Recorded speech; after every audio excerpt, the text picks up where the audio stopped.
Welcome, everyone. There's a lot of uncertainty in the world today. And, I know a lot of people have some concerns about their investments, their retirement portfolio. How are things being impacted by the Russia-Ukraine war, by inflation, interest rates?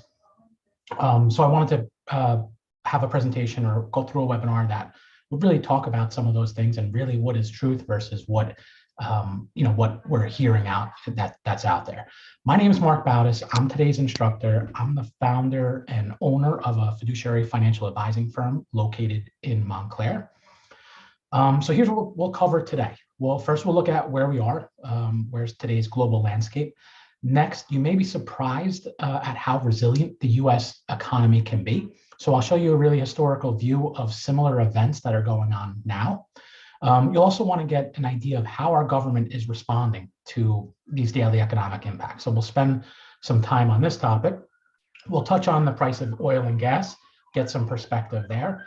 And then most importantly, we'll look at an investor action plan with 5 keys on how to keep your financial cool with everything that's going on. So no doubt the Russian attack on Ukraine, it poses a large global threat. Every day we're hearing more and more how this potentially can lead to the US getting involved, World War III, all scary things. However, it's really important that American investors, that we look at it, that we have a resilient economy that historically holds steady through some similar crises that have happened before. So let's take a look at what's led to the invasion and how the world has responded to date. So really to put it at some perspective to recent Russian aggression. So these events we see here on the slide, they're since 1991, since the Soviet Union collapse. And really they've fought to regain territory and supremacy over that region. So you see some of them from the Chechen War to, this is not the first time that Russia and Ukraine have been in a conflict. So the global response, it's been swift, it's been severe, but it's mostly been economic in nature. So governments, what they're doing is they're using old school economic strategies against Russia to really, try and achieve the foreign policy aims. So some suggest that economic warfare is underway, and I think President Putin has even said that he equates the economic sanctions as a declaration of war in itself. So the question remains, is it working? So one thing that it tells us is that the US and its allies, they don't want to poke the bear, and it seems like obviously no one wants a full-on war with Russia. So we'll see how far that escalation gets before it gets to the full-on war. Here are some of the harshest sanctions so far to date. So key Russian banks have been removed from SWIFT, which it's an international payment system, and they've been cut off from the US financial system as well as global financial systems across both Europe and some in Asia. Russian assets or central bank assets of more than 600 billion have been immobilized. Their central banks prohibited from investments and money market trading. Putin's personal assets that were held in the US, EU, and UK have been frozen. And then the US and the EU travel ban and asset freeze on other Russian politicians, government officials, oligarchs, including 351 Russian parliament members. So even Switzerland, who is notoriously neutral, froze Russian assets. So it really is, for the most part, a global, combined effort on the sanctions that are out there. Now, it's not the Russian-Ukraine war is not the only thing that's challenging that's going on. So there were challenges to the economy, to the markets, even prior to the invasion, which includes, obviously we're 2 years into a global pandemic. So there's the rollback of some of the pandemic-related stimulus. There's also this ramped up discussion about inflation and interest rates that we've been in for maybe 6 to 9 months of whether inflation is temporary, and I think we've seen the conclusion that it's not, and it's really how do we best address that, or how does the Fed best address that going forward. But if we're going back to the geopolitical events, I think the vast majority of the shocks that we've seen since World War II, they didn't adversely impact markets for very long. And I know there's been the talk of how this could lead to World War III, but there have been some pretty scary crises that we've experienced since World War II as well. And we'll take a look at some of those in a couple of slides. So, kind of reiterating what I just said, these geopolitical events, they come on strong, but historically they lead to more normalized market patterns in the short or intermediate time frame, and we'll look at some of that in detail. So let's look at how really that played out, some of these geopolitical events, and how the market has reacted to them. So in time of crisis and the corresponding market actions, obviously you can look to the past, and the past, that common saying, the past does not predict the future, but at least it puts it in perspective, and at least we can look at it and see, okay, this is what happened, and this is how the market reacted this time. We know that now it may be different, and the markets may be disrupted differently, but here's what this is a table of significant events and the disruptions that it caused in the market. So the way this table works is you look and you see the events going down the first column, and then going across, you see the one-day impact of the event, the ultimate total market drawdown, which is as the market has a peak, as high as it gets, and then what's the lowest point, which is called the trough. So you want to measure that and see how big was the drawdown. And then you want to look at what did it take for the market to bottom out, hit its low, how long did it take to recover, and then what happened in the market period in that 3, 6, 9, 12-month return afterwards. So what the chart shows, it shows 21 significant events that impacted the market after World War I. So it's going from 1941 to 2020. And most of these are tied to military action, and they are shocking. I think, you see Pearl Harbor on there, you see the Cuban Missile Crisis, where, again, another Russian interaction where it looked like we were pointing missiles, at each other, and it was it would have been us wiping each other out. But some of the summaries that you can look at, and it sees the average one-day down is negative 1.2%. The average total drawdown is negative 4.8%. And it took on an average of 21 days for the market to reach the bottom. And then subsequently 45 days was the average that it took to recover. And even after all these events, the market averaged a 7.2% return in the 12 months following the market decline. And what we're seeing now, it's similar to some of these patterns that we've seen before.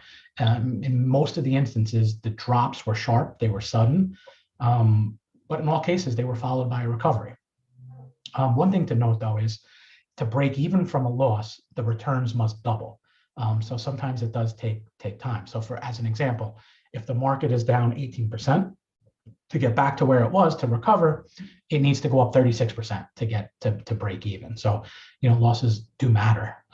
But as we can look at some of these, the markets do recover. And, it's something to take note of. So if we really focus on a couple of these events, so we see some of the extreme ones where, the Japanese attack on Pearl Harbor, which it essentially hit a bear market. It was down negative 19.8% over the next 143 days. However, in the 12 months following the attack on Pearl Harbor, the market was actually up 32.1%. The least extreme was the JFK assassination. So it had a one-day drop of negative 2.8%, which, the more, again, everything comes back to the market does not like uncertainty. And when a president is assassinated, that is uncertainty. But the market returned 27.8% after 12 months following JFK's assassination.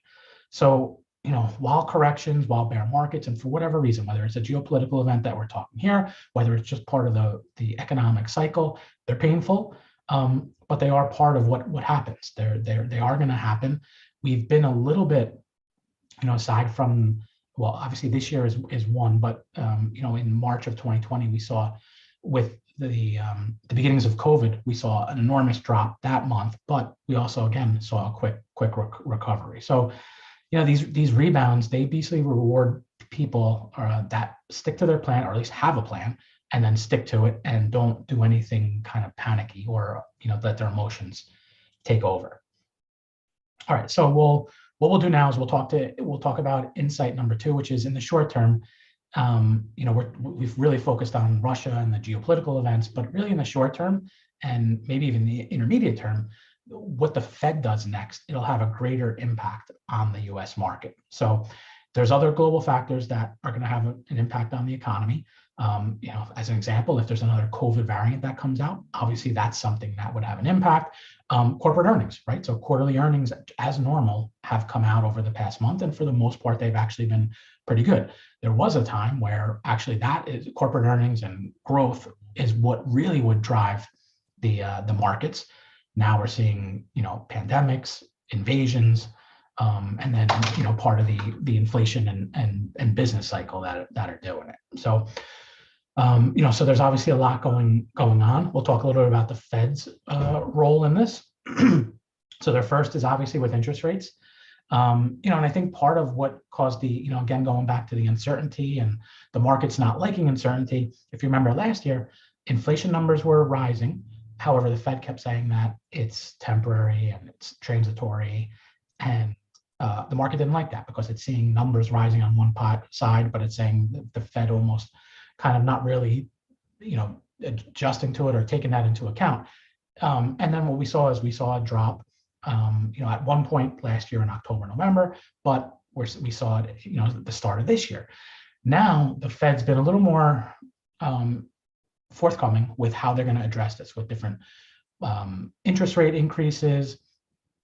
Some will say that the Fed's been slow to put measures in place to curb inflation. Some have called for a more methodical response to interest rates. But without Ukraine in here, I think the Fed would really even be more careful about the scenarios and how they change. I mean, obviously the goal of everyone, including the Fed, is to avoid a recession. So I think, we're going to see, when you kind of stack the two of those together, where you have the geopolitical event, you have inflation, you have interest rates, there's going to still be volatility throughout the year. But I think, like I said, quarterly earnings have come out. They've been pretty good. So I think prospects for the stock market, they're pretty sound. But, we just have to see kind of how the economy adjusts to rising interest rates. We've been in this financial experiment basically since 2008, 2009, where interest rates have been so low. And, I think that's one thing to note too, is that, the Fed is committed to raising interest rates. They may be a little more careful now with the geopolitical events going on, but even with the raise, they're still at really like all-time lows or close to all-time lows. So it's not that they're going from 0 to 10% overnight. Even if they do 5 quarter% raises as what they've talked about this year, we're still going to be in a low interest rate period or a low interest rate environment. So, oil and gas, I think, is the next thing I want to talk about, because that, has a correlation to both of these things, to both the geopolitical events with Russia and Ukraine, but also with inflation as well. Because I think anyone that's actually filled up their gas tank in their car recently, they've noticed how quickly the price of gas has increased. So, and actually these were separate at first, right? Because oil prices were going up even prior to the Russian invasion. Now, since the invasion, they've exploded, with actually the exception of March 9th, yesterday, when we saw an actual 10% drop in oil prices. But I think one thing to note is that rising oil prices could complicate the Fed's monetary policy, because now it's another third layer on top of or just magnifies the inflation impact. And then again, with the goal of not going into recession. So, it definitely makes the Fed's job a lot harder, and really transitions all this things going on, whether it's oil, whether it's Russia, whether it's inflation, interest rates. It's really, how do we react to it, or what do we do?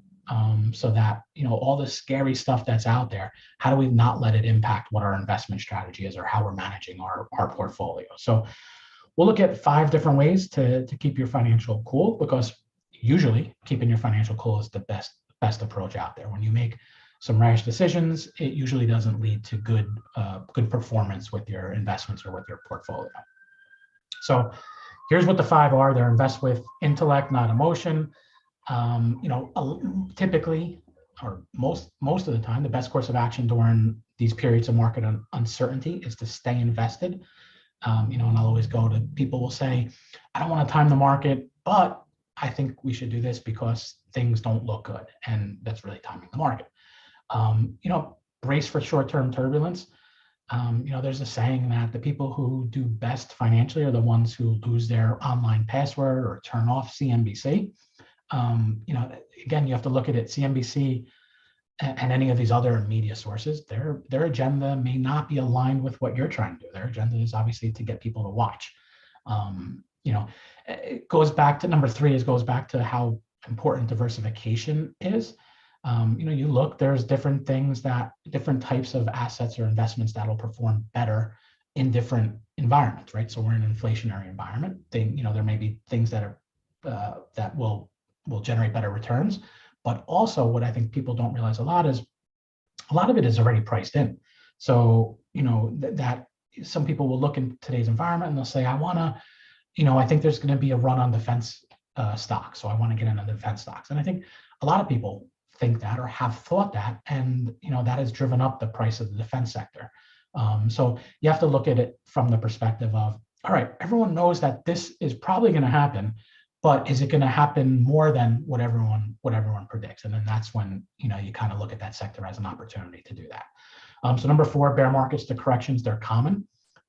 Some will say that they're actually healthy long term because the absence, the straight shot up.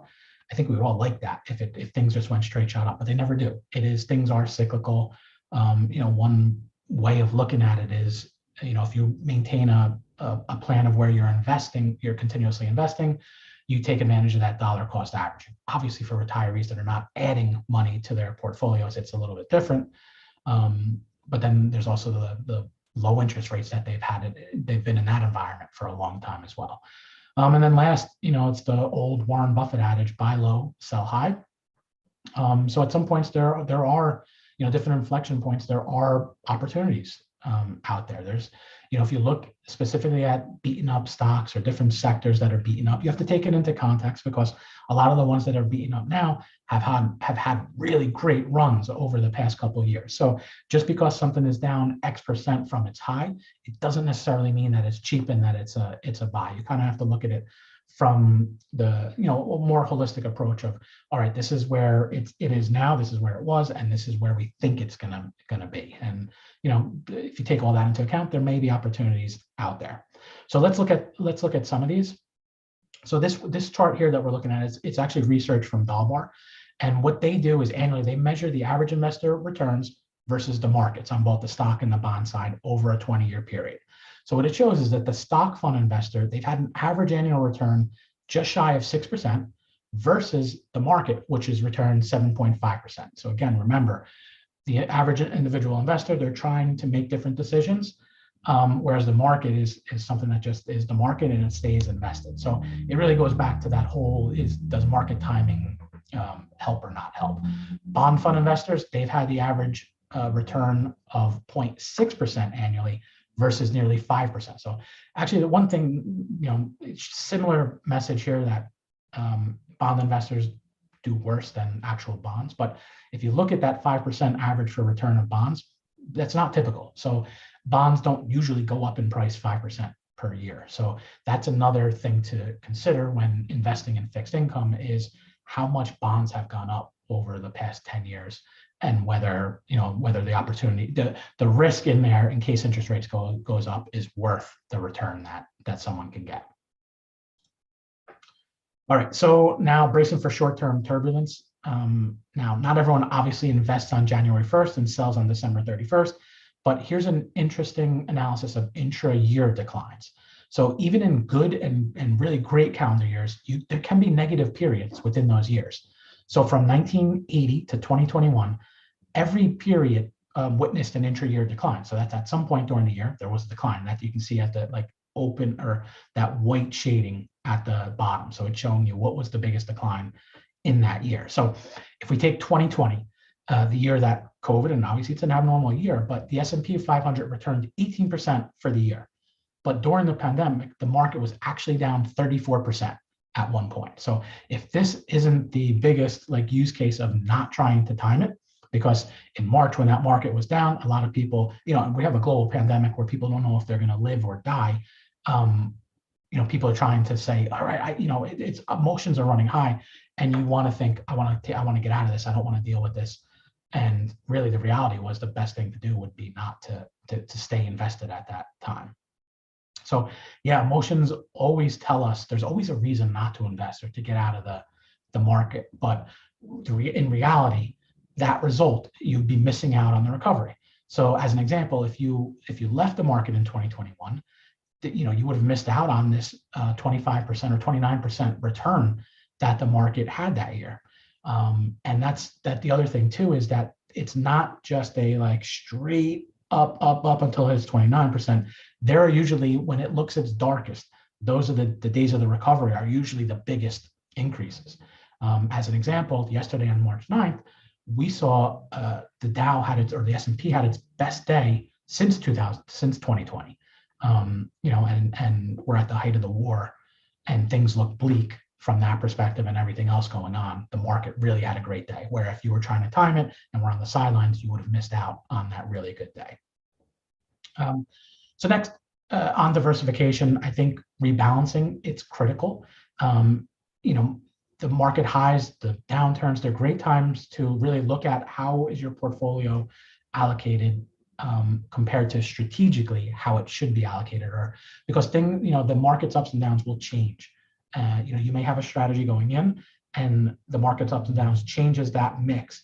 And really rebalancing, it's again going back to that. It forces you to sell high and buy low.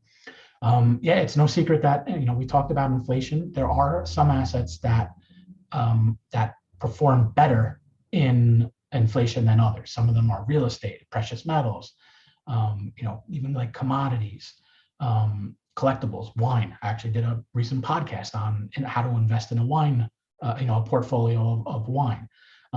Some of these you have to look at the lack of liquidity, or are they kicking off any income or dividends? But there are even on the equity side or on the stock side, there are sectors that do better in inflation periods than others do. On your bond portfolios, you want to be careful. You want to shorten the duration of them. The longer your duration, the higher your interest rate, but there's also risk with that. And you really have to evaluate whether the risk of having long duration bonds is worth it or not. There are a couple of government securities that can hedge against inflation. One of them is called TIPS, or Treasury Inflation Protected Securities. Or another one that I'm a proponent of are government series I savings bonds. So these can only be purchased through the US Treasury, but the interest that you receive on these is tied to the inflation rate, and inflation rate is running very high. So these may make sense, to provide a decent amount of interest with very limited risk to your principal. And then, there's other options, whether it's different annuities that may dampen volatility, or there's some different types of ETFs where you can really build any strategy that you want. But, with everything, there's really a pro and con to it, and you have to look at both of them and decide whether the pro is worth the potential risk or the con that's associated with it. There's never this is the greatest thing since sliced bread and there's no risk with it, and you're going to get this magical return with it. You really have to evaluate the risk and return to make sure it makes sense for what you're trying to do. Okay, so here's a look at the S&P 500 from 1928 to February of this year. And if you look in gray, where it's a little bit hard to read on here, but these are the various bear markets. So you have the Great Recession, the tech bubble, crash of 1987. And real quick before we go forward, I want to just define what a correction versus a bear market is. Bear markets, they're often accompanied by an economic recession, high unemployment, but bear markets can also be great buying opportunities because the stock prices become depressed. And I know there's obviously that, emotional aspect of it, of, buying when things look bleak.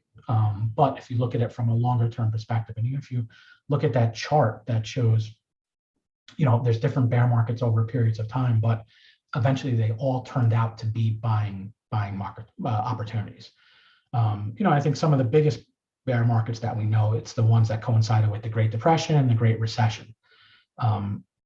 So the one that actually began on March 11th of 2020 during COVID, it was brought on by many factors linked to COVID. So some people are calling that, saying, oh yeah, technically was a bear market, but in reality, the recovery was so quick and there was such a financial stimulus with it that it doesn't fit your transition, your really, your traditional mold for what a bear market is. So a couple things though to note about bear markets, despite them and corrections, stocks have an average annual return of 10.49% per year, every year. So if you look at it annually, if you would have stayed invested in the market, stayed invested throughout time, you would have received a 10.49% average return per year.